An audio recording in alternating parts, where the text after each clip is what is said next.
I'm Douglas White. I'm a sculptor from London.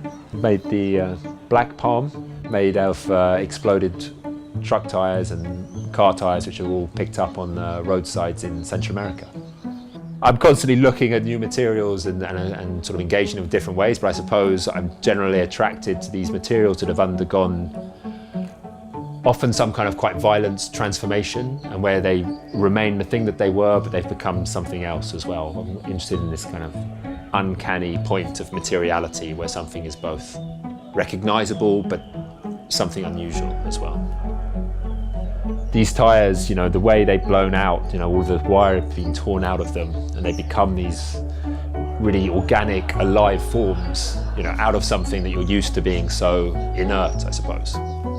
So I started to collect them and take them back to where I was working, and then came upon the form of the black palm.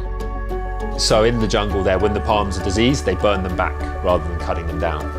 So it's quite normal to be wandering in this very lush green environment and to come across these blackened forms. So the kind of form and the material came together very sort of naturally in that environment.